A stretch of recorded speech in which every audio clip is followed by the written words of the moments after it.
Assalamualaikum warahmatullahi wabarakatuh. Apa kabar semuanya? Di video kali ini saya akan memberikan pembelajaran pendidikan jasmani, olahraga dan kesehatan, materi aktivitas pembelajaran perilaku terpuji dalam pergaulan sehari-hari. Sebelum saya melanjutkan ke materi, jangan lupa like, share, komen, dan subscribe supaya channel ini lebih berkembang lagi. Nah teman-teman semuanya, setelah kalian mempelajari video kali ini, siswa diharapkan mampu menganalisis dan mendemonstrasikan perilaku terpuji dalam pergaulan sehari-hari antar teman sebaya, orang yang lebih tua dan orang yang lebih muda. Setiap orang harus berperilaku terpuji. Perilaku terpuji bermakna perilaku yang tidak menyimpang dari aturan yang ada, seperti jujur, ramah, suka menolong, dan lain sebagainya. Perilaku terpuji bisa dilakukan di rumah, sekolah, atau lingkungan masyarakat. Perilaku terpuji dilakukan kepada teman sebaya, orang yang lebih tua, dan orang yang lebih muda. Nah, yang pertama adalah aktivitas pembelajaran perilaku terpuji antar teman sebaya. Yang pertama, sportif. Sportif merupakan salah satu sikap terpuji. Sportif bisa dilakukan pada teman sebaya. Sportif berarti bersikap kesatria, jujur, dan akui apa adanya. Sportif tidak membolehkan kita untuk berbohong, menipu, atau berdusta. Kalah dan menang itu sangat biasa dalam sebuah pertandingan. Ibarat roda sebuah berdati, jika sekarang alami kekalahan, lain waktu akan alami kemenangan. Kalah memang menyakitkan dan menang amatlah menyenangkan. Namun, ketika kalah kita harus bersikap sportif. Kita harus terima kekalahan dengan lapang dada, bahkan sebaiknya datangi lawan dan berikan ucapan selamat. Sikap sportif itu lebih baik daripada menuding lawan berbuat curang. Mandiri. Mandiri bermakna dapat berdiri sendiri dan tidak bergantung kepada orang lain. Sikap mandiri sangat diperlukan ketika kita sedang berhadapan dengan suatu masalah dan ternyata tidak ada orang yang membantu. Kita dipaksa untuk sendirian. Saat ujian, bertanding, atau berlomba, kita bersikap mandiri. Tidak mungkin bekerja sama saling mencontek dalam ujian. Demikian pula saat bertanding atau berlomba. Kita sudah berlatih bulu tangkis berbulan-bulan demi pertandingan antar sekolah. Sekolah telah menyediakan segala perlengkapan latihan mulai dari raket, kok, dan bahkan pelatih. Saat bertanding, pelatih memang boleh mendampingi. Akan tetapi, anak yang mandiri akan terus berjuang tanpa peduli pelatih hadir atau tidak. Anak yang mandiri biasanya memiliki ciri-ciri khusus antara lain sebagai berikut. Yang pertama, punya sikap percaya diri. Yang kedua, bertanggung jawab. Yang ketiga, tidak takut berbuat keliru atau salah. Yang keempat, tidak cengeng dan tidak mudah putus asa. Yang kelima, semangat dalam bekerja. Senang bekerja sama. Pernah bermain sepak bola? Apa yang akan terjadi kalau salah satu di antara temanmu menolak kerjasama saat bermain bola? Ia menendang sendiri, menggiring sendiri, dan tidak mau mengoper ke teman. Menang, pasti tim kamu akan kalah. Bermain bola butuh kerjasama. Seorang kiper harus selamatkan gawangnya dari kebobolan. Pemain belakang mesti jaga daerah pertahanannya. Pemain tengah dan depan berusaha keras untuk menjebol gawang lawan. Meskipun setiap pemain memiliki tugas dan tanggung jawab yang berbeda, mereka harus saling bekerja sama. Mereka ibarat sebuah rumah yang menyatu.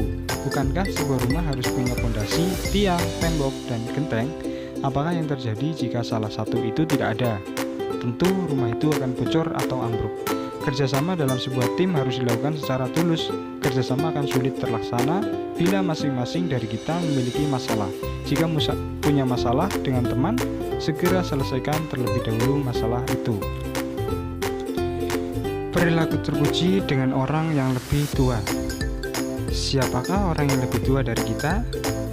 Ayah, ibu, kakek, nenek, dan kakak adalah orang-orang yang lebih tua dan ada di sekitar keluarga kita.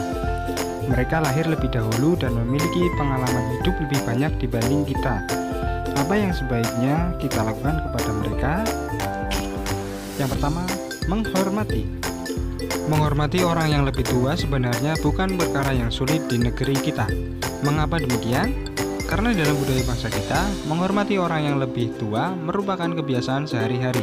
Setiap hari kita lihat seorang anak hormati ayah dan ibunya. Setiap waktu seorang siswa hormat pada gurunya. Sungguh, menghormati orang yang lebih tua merupakan kebiasaan yang baik. Bangsa Indonesia berkewajiban menjaga kebiasaan tersebut.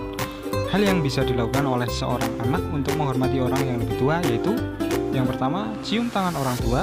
Yang kedua, bungkukkan badan saat berjalan dan melewati orang tua. Yang ketiga, tersenyum dan menyapa ramah. Yang keempat, mempersilahkan seorang ibu untuk duduk saat kendaraan umum penuh. Menghormati orang yang lebih tua berarti telah menghormati diri kita sendiri. Bila hendak dihormati orang lain, hormatilah orang lain terlebih dahulu. Mulai sekarang, berusahalah untuk menghormati orang yang lebih tua dari kita. Simpati dan empati. Apakah yang kamu rasakan saat melihat kakak kelasmu gagal dalam lomba lari? Kalau dalam hatimu tiba-tiba muncul rasa kasihan, kecewa, dan rasa tidak senang terhadap kegagalan itu, hal ini disebut simpati. Akan tetapi, kalau dirimu seakan-akan merasakan apa yang diderita oleh kakak kelasmu itu, hal ini dapat disebut empati. Simpati dan empati tidak bisa datang sendiri. Sikap simpati dan empati itu harus dilatih agar selalu muncul dalam diri kita. Kalau kita hidup berkecukupan dan sehat, kunjungi teman yang sedang sakit. Bergaullah dengan orang-orang yang serba kekurangan atau orang miskin. Dari pergaulan dan kunjungan itu, biasanya rasa simpati dan empati akan muncul. Hiburan dan senyuman ingatkan kita betapa mahal dan berharganya pertemanan itu. Peduli terhadap sesama. Peduli bermakna memperhatikan. Peduli terhadap sesama berarti sikap untuk selalu memperhatikan nasib sesama makhluk hidup yang memang memerlukan. Manfaat peduli terhadap sesama antara lain: yang pertama, membantu meringankan beban sesama. Yang kedua, menumbuhkan sikap saling menolong dan membantu. Peduli tidak harus dengan uang, melainkan bisa dengan cara apa saja. Tenaga, gagasan atau ide, bahkan senyuman merupakan beberapa hal yang bisa disumbangkan sebagai wujud kepedulian terhadap sesama. Teman yang hendak bertanding bulu tangkis bisa dipinjami raket bila ia tidak punya. Gagasan atau ide diberikan ketika teman butuh nasihat atau semangat. Semakin banyak orang yang peduli, maka semakin banyak orang tertolong dari kesulitan. Sikap peduli bisa dimulai dari orang yang terdekat, misalnya kakak, adik, atau tetangga terdekat. Mulai dari hal-hal yang paling kecil hingga yang besar. Perilaku terpuji dengan orang yang lebih muda. Orang yang lebih muda artinya orang yang usianya berada di bawah kita. Adik kita atau adik kelas kita di sekolah adalah orang-orang yang lebih muda dari kita. Banyak perilaku terpuji yang bisa dilakukan kepada orang yang lebih muda. Perilaku terpuji itu antara lain selalu menyayangi, siap membantu atau menolong, dan bersikap rendah hati. Yang pertama, selalu menyayangi. Apa arti sayang? Sayang berarti suka, cinta, atau kasih kepada seseorang. Seseorang yang dimaksud itu bisa orang tua, kakek nenek, adik kakak, atau sesama manusia. Perilaku sayang selalu berusaha hindari pertengkaran, pertikaian, atau bahkan saling ejek. Pada rasa sayang terdapat saling senyum dan saling pengertian. Banyak sikap dan perilaku yang bisa dilakukan terhadap orang yang kita sayangi. Perilaku itu misalnya sebagai berikut. Yang pertama, berikan kenyamanan. Yang kedua, beri pujian yang tidak berlebihan. Yang ketiga, jujurlah dalam perkataan dan perbuatan. Yang keempat, hargailah orang yang kita sayangi. Yang kelima, temanilah saat dia kesusahan. Yang keenam, buatlah dia bangga terhadap kita. Sikap membantu dan menolong. Tolong menolonglah kamu dalam kebaikan dan janganlah kamu tolong menolong dalam keburukan. Begitulah ungkapan yang sering kali kita dengar. Benar, kita memang wajib tolong menolong dalam kebaikan, bukan dalam keburukan. Tolong menolong dalam kebaikan akan memberi manfaat baik kepada diri kita maupun yang lain. Banyak hal yang bisa dilakukan saat membantu atau menolong teman yang lebih muda. Bantuan itu antara lain sebagai berikut. Yang pertama, memberikan bimbingan. Seringkah adik kita kesulitan saat kerjakan PR? Bila iya, maka kesempatan bagi kita untuk membimbingnya. Matematika atau IPA adalah pelajaran yang kerap adik kita kesusahan. Jika bisa, maka kesempatan bagi kita untuk membimbingnya. Yang kedua, membantu saat ia terdesak. Jangan bantu kawan yang lebih muda atau adik kita. Biarkan mereka kerjakan terlebih dahulu tugasnya. Saat adik atau teman kita kesulitan, maka kita wajib membantunya. Semua dilakukan agar mereka bertanggung jawab. Yang ketiga, ajarkan sesuatu yang bermanfaat. Sebarkan ilmu kepada orang lain, apalagi kepada adik atau kawan. Ajarkan sesuatu yang bermanfaat, maka kita akan peroleh manfaat. Adik kita lebih mandiri dan kita punya waktu untuk mengerjakan sesuatu yang bermanfaat. Rendah hati. Rendah hati bermakna tidak sombong atau tidak angkuh. Rendah hati berarti pula sikap untuk memposisikan diri kita sama dengan orang lain, tidak merasa lebih tinggi, lebih baik, lebih pintar, atau bahkan lebih mulia.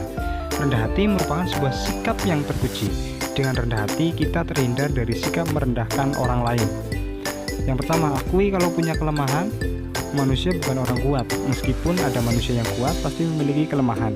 Dengan mengakui bahwa kita lemah, maka kita bisa saling melengkapi saat berhadapan dengan orang yang lebih muda dari kita. Yang kedua, akui ketika bersalah. Manusia tidak selalu benar, manusia bahkan seringkali salah, termasuk kita. Dengan mengakui kelemahan, meskipun di hadapan adik, akan terhindar dari sifat sombong dan merasa paling benar. Yang ketiga, hindari membual. Membual sama maknanya dengan berbohong. Usia yang lebih tua bukan berarti boleh membual kepada yang lebih muda. Usia yang lebih tua seharusnya banyak pengalaman dan nasihat-nasihat di hadapan kawan yang lebih muda atau adik. Sekian materi hari ini.